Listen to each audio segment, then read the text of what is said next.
በስመ አብ ወወልድ ወመንፈስ ቅዱስ አሃዱ አምላክ። ስንክሳር ዘወርሃ ሐምሌ ዕለት 11 ሐምለ። በዛ ዕለት እዚኣ ዮሐንስን ወዲ ሓወቡኡ ስምዖንን ካብ ሃገር ሰርመላስ ሰማዕትነት ተቐበሉ። ነዚ ቅዱስ ዮሐንስ ኣዲኡ መኻን ነበረት። ኣቦኡ ኸኣ ንእግዚአብሔር ምስጋና ይኹን ውላድ ክህቦ ይልምኖ ነበረ። ውላድ እንተረኺቡ ኸኣ ብኩሉ ዘመን ህይወቱ ንእግዚአብሔር ኣገልጋሊ ክገብሮ እየ ኢሉ መብፅዓ ተመባፅዐ። ቅዱስ ዮሐንስ ከዓ ብራእይ ተገሊጹ ጎይታ ውላድ ከም ዝህቦ ነገሮ። ምስተወልደ ከዓ ዮሐንስ ኢሉ ስም ኣውፅኣሉ። ብስም ዮሐንስ መጥምቕ ከዓ ቤተ ክርስቲያን ሃነጸ። ዕብይ ኢሉ ወዲ 12 ዓመት መንእሰይ ምስ ኮነ ኣቦኡ ኣባጊዕ ክሕልወን ሃቦ።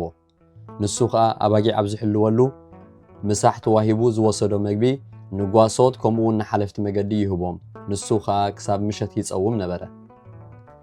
ኣቦኡ ነዚ ምስ ሰምዐ ሓቂ ድዩ ሓሶት ኢሉ ኸረጋግጽ ናብ ዝወፈሮ ግራውቲ ሰዓቦ። መንእሰይ ዮሐንስ ምስ ረኣዮ ከይሃርሞ ፈሪሁ ክሃድም ደለየ። ኣቦኡ ከዓ እስከ ሎሚ መግቢ ኸ ርኤኒ በሎ።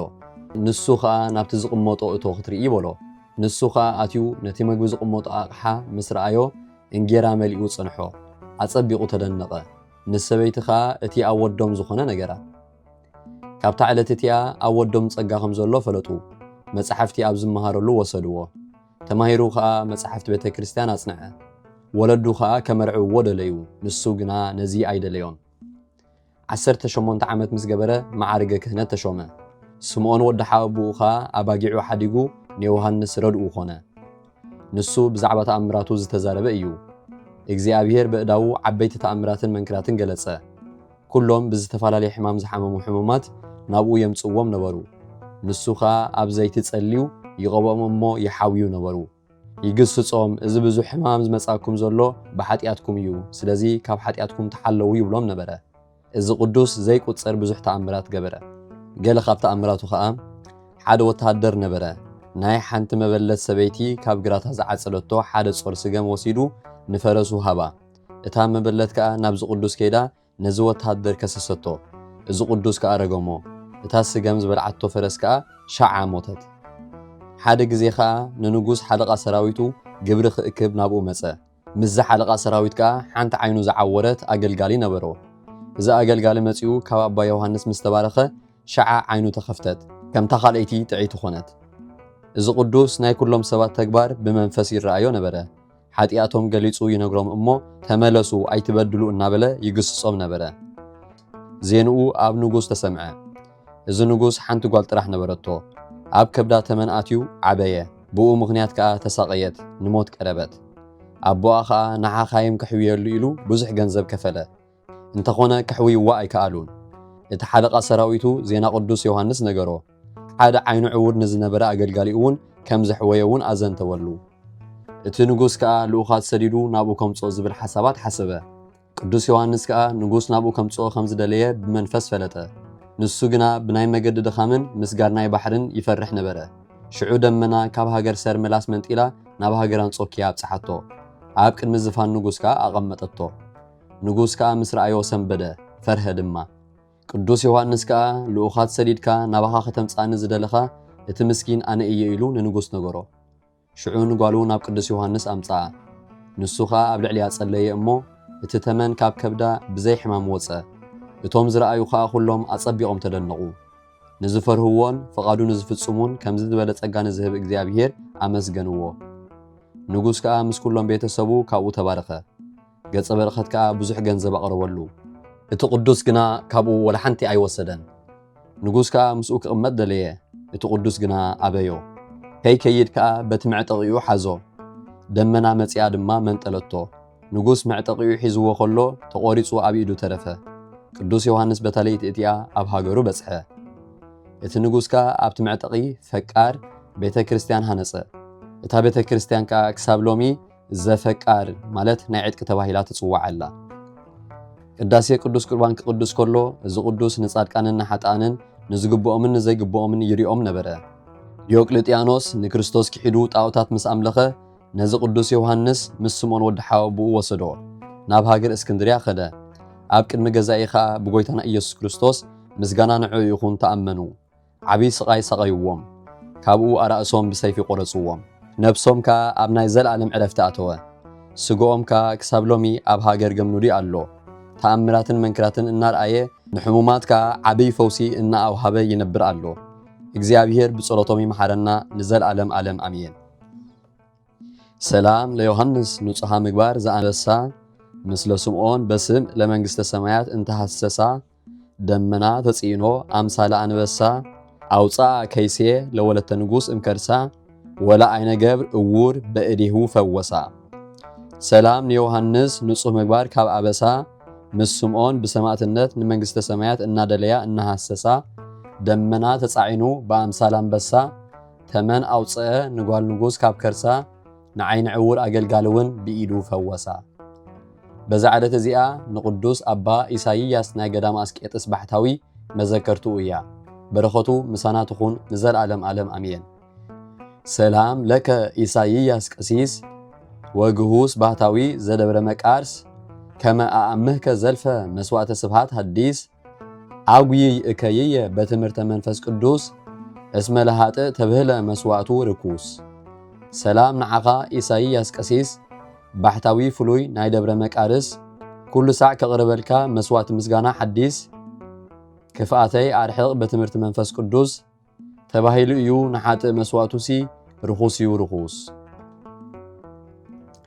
በዛ ዕለት እዚኣ ቅዱስ ኣባ ገብርኤል ናይ እስክንድርያ ሊቀ ጳጳሳት ዕረፈ ንሱ ቁጽሩ ካብቶም 78 ኣበው ሊቃነ ጳጳሳት እዩ እዚ ቅዱስ እዚ ወለዱ ብኩሉ መገዲ እግዚአብሔር ዝኸዱ ብሩኻት ምእመናን ነበሩ ነዚ ቅዱስ ምስ ወለድዎ ብፍርሃት እግዚአብሔር ኣዕበይዎ ሓደ መዓልቲ ምስኦም ዝነበረ ሓደ ጽቡቕ ገድሊ ዝጋደል ሽማግለ ራእይ ረአየ እቲ ህፃን ብዙሓት ኤጲስቆጶሳት ከቢቦሞ ኣእዳዎም ኣብ ልዕሊኡ ኣንቢሮም ባረኽዎ እሞ ኩሎም ከዓ ይኹን በሉ ካብ ድቃሱ ምስተንስአ ብልቡ እዚ ህፃን ዓብይ ክኸውን እዩ ኢሉ ሓሰበ ካብኡ እቲ ዝረአዮ ነቦ እዚ ህፃን ነገሮ ጽቡቕ ጌርካ መሃሮ ንሱ ርእስን ናይ ብዙሓት ኣዛብ ሓለቓን ክኸውን እዩ በቲ ግዜቲ ንስኻ ኣይትርእዮን ኢኻ በሎ ኣቦኻ ምስ ሰምዐ ንእግዚአብሔር ኣመስገኖ እንድዒ ከመይ ደኣሉ በዚ ህፃን እንታይ ክኸውን እዩ በለ እቲ ህፃን 2 ዓመት ምስ ገበረ ኣቦኡ ዕረፈ ሓዊ ኣዲኡ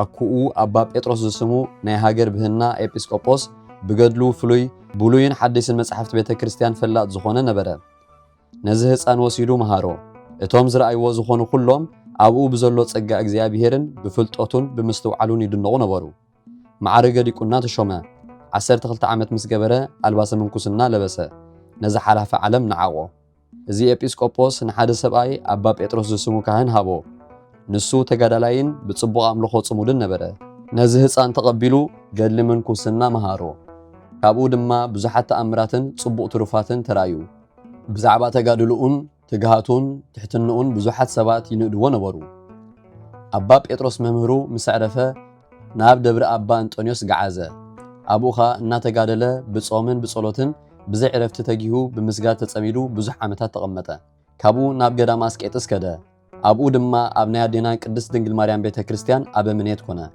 ኣብኡ እውን ተጋደለ ነታ ቤተ ክርስቲያን ከዓ ህንጸታ ኣሐደሳ ካብኡ ኸ ናብ ሃገር ኢየሩሳሌም ከደ ካብ ቅዱሳት ቦታታት ተባረኸ ኣብኡ ኸ ኣብ ናይ መድኃኒና ትንሣኤ ቤተ ክርስቲያን ብኢድ ኣባ ሚካኤል ቅስና ተሾመ ካብኡ ተመሊሱ ናብ ሃገረ ምስሪ መዓልቃ ኣብ ናይ ኣዴና ቅድስት ድንግል ማርያም ቤተ ክርስቲያን ናይ ቤተ ክርስቲያን ቅዱሳን መጻሕፍቲ እናጸሓፈ ተቐመጠ በቲ እዋን እቲ ቅዱስ ኣባ ቄርሎስ ሊቀ ጳጳሳት ዕረፈ መንበረ ማርቆስ ከዓ ብዘይ ሊቀ ጳጳሳት ቁሩብ መዓልታት ገበረ ኤጲስቆጶሳትን ዓበይቲ ህዝብን ምእመናንን ተኣከቡ ንዑ ክሾምዎ ከዓ ተሰማምዑ ሰይጣን ጸላኤ ሰናያት ግና ክፉኣት ሰባት ኣላዓዒሉ ኣብ ልዕሊኡ ቀኒኦም ሽመትናቱ ኣይደለዩን እንታይ ደኣ ንመንፈሳዊ ቅዱስ ኣባ አትናቴዎስ ወዲ ከሊል ሾምዎ ብዘይ መንቅብ ጽቡቕ ምግባረ ሰናይ ቁኑዕ ምምሕዳር ከም ናይ አትናቴዎስ ሐዋርያዊ ዝመሰለ ተራእየ ንሱ ድማ ዓረፈ ደጊሞም ከዓ ኤጲስቆጶሳትን ዓበይቲ ህዝብን ተኣከቡ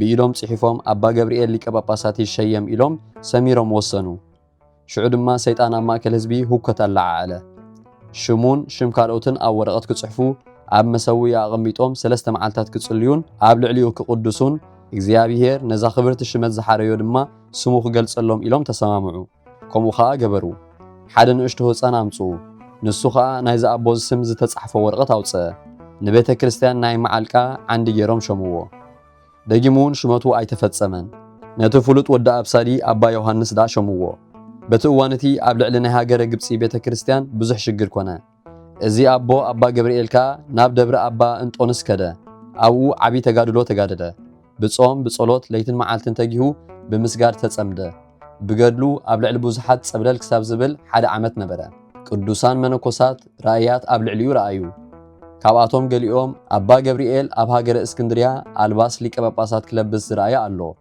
ብዙሓት ክርስቲያንን ኣህዛብን ከቢቦም ገሊኦም ከዓ ናብ ገዳም አስቄጥስ ናብ ናይ ኣባ መቃርስ ገዳም ኣብ ኣኽሽየም ክኸይድ ከሎ ዝረኣይዎ ገሊኦም ከዓ ቁጥሪ ዘይብሉ መፋትሕ ከም ዝተቐበለ ዝረኣዩ ኣለዉ ብዙሕ ግዜ ናብ ደብረ ኣባ መቃርስ ክወርድ ይደሊ ነበረ ግና ኣይተኻሎን ምኽንያቱ ይሐምም ስለ ዝነበረ ቅዱስ ኣባ አንጦንዮስ ከዓ ብራእይ ተገልጸሉ ኣነስ እግዚአብሔር ዝፈቐዶ ግዜ ከይበጽሐ ከምኡውን ብዘይ ፈቃደይ ካብዚ ደብሪ ክትከይድ ኣይፈቅድን እየ በሎ ዓመት ምስ ተፈጸመ ሓደ ቅዱስ ሽማግለ ራእይ ረኣየ ክቡር መልአኽ ካብ ሕጂ ብሰለስተ መዓልቲ ንኣባ ገብርኤል ክወስድዎ ኣብ ሃገር እስክንድርያ ሊቀ ጳጳሳት ክሸምዎ እዮም በሎ እቲ ሽማግለ ከዓ ንኣባ ገብርኤል ነገሮ ካብኡ ናብቲ ደብሪ ኣባ አንጦንዮስ መኮንን ሃገረ ጣሃ መጸ ምስኡ ድማ ኣበምኔትን መሳፍንትን መጽሓፍ መልእኽቲ ናይ ንጉስ ሒዙ ንኣባ ገብርኤል ቀልጢፎም ከምጽዎ ኣብ ሃገረ እስክንድርያ ሊቀ ጳጳሳት ክሸምዎ ዝብል ሒዙ መጸ ሽዑ ብዘይ ፈቃዱ ብዓቢ ክብሪ ወሰድዎ ምስኡውን ኣበው ኤጲስቆጶሳት ነበሩ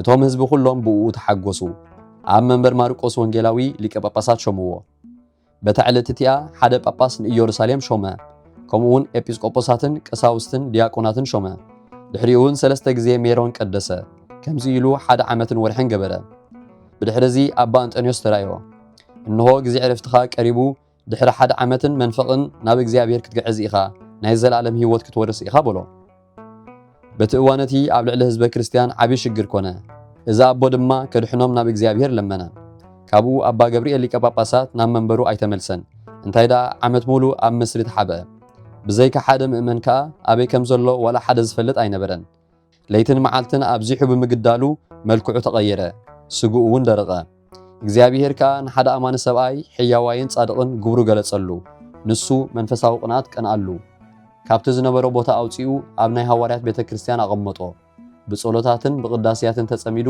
ብዙሕ መዓልታት ገበረ ንድኻታት ይበጽሖም ዝደለይዎ ድማ ይህቦም ነበረ ናብኡ ዝመጹ ምእመናን ህዝቢ ከዓ የጸናንዖም ይናዝዞም ነበረ ሓደ መዓልቲ ኣባ አትናቴዎስ ሊቀ ጳጳሳት ብጋህዲ ተራእዮ ብዛዕባ እዚ ኣይትሕዘን እግዚአብሔር ካብ ብዝሒ ድኻምን ሽግርን ኣድሒኑካ ኣሎ በሎ እንሆ ኣባኻ ሕማም ክመጽእ እዩ ጎይታና ትዕግስትኻ ክፍጽመልካ እዩ ስለዚ ተሓጎስ ካብ እግዚአብሔር ዝዓበየ ጸጋ ተቐቢልካ ኢኻ ናይ ዘላለም ህይወትን ዘይውዳእ ሓጎስን ክትወርስ ኢኻ በሎ ሽዑ ብርቱዕ ሕማም ሓመመ ይቆናዞ ነበረ ብዛዕባ ጻኣተ ነፍሱ ካብ ስግኡ ይፈርህን ይድንግጽን ነበረ ከምኡውን ኣብ ቅድሚ እግዚአብሔር ምቋሙ ስእሊ እግዝእትነ ማርያም ኣብኡ ነበረት ናብኣ ኣማለደ ንሳ ድማ ተገልጸትሉ ጎይታና እውን በቲ ግዜቲ ብብሩህ ገጽ ተራእዮ ናዘዞ ኣጸናንዖ ኣይትፍራሕ ተሓጎስ ደኣ መንግስተ ሰማያት ተቐሪቡልካ ኣሎ ክሳብ ሰለስተ መዓልቲ ካብ ዝሓለፈ ዓለም ክትገዕዝ ኢኻ በሎ ከምቲ ዝተባሃሎ ኣብ ሳልሰይቲ መዓልቲ ብሰላም ዕረፈ በረኸቱ ምሳና ይኹን ንዘለዓለም ዓለም ኣሜን